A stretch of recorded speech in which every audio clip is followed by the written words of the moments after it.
Have I figured it all out? Oh yeah, of course, like, yes. No. And I've gotten really comfortable not having it all figured out. There is no secret sauce. The secret sauce is be true to you. But the thing about having it figured out is the questions keep changing. I'm happy because I'm uniquely positioned to be open to figuring it out, like on the daily basis with other people, what we're gonna do and shape this industry into. There's always something interesting and amazing that I learn every day where I'm like, holy crap, really? You know, I didn't know that, or I hadn't thought about it like that. And so, figured out, I don't think anybody ever would have it all figured out. That would be boring. I think being in a leadership role isn't something that's appointed to you. I actually think it's something that naturally comes because people want to follow you. Being a woman in leadership is awesome. Authentically, we like to connect with other people. We owe it to our teams, we owe it to ourselves, we owe it to our companies that we represent to be a leader that people want to emulate. I'm like, my thoughts are all over the place. How can I lead anybody else with my thoughts when my thoughts are all in a million different directions at once? Leaders are the ones who are going to be comfortable listening and acknowledging that they don't know everything there is to know and that they don't get to come to conclusions about other people's experiences. Leadership for me is about removing obstacles for other people and letting them shine. It's that simple.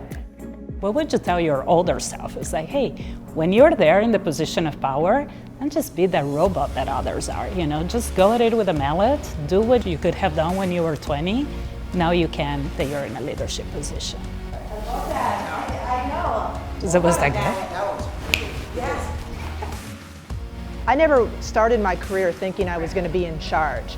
I ended up in charge because I gave a damn. It's important to be sort of setting a good example and to be practicing empathy constantly.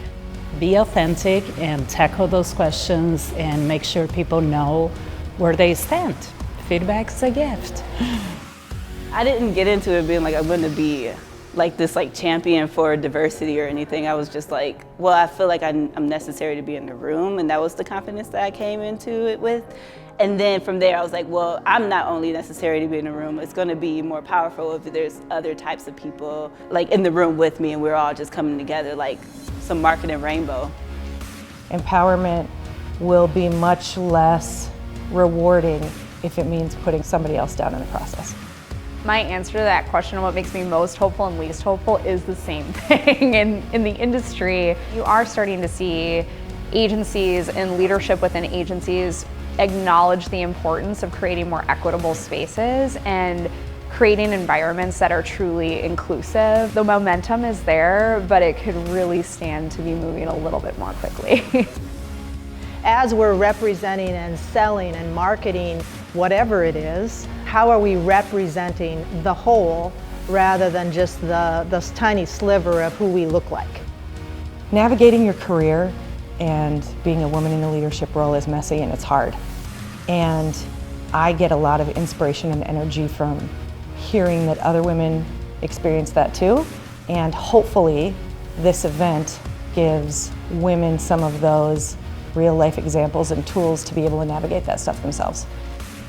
Wouldn't that be amazing?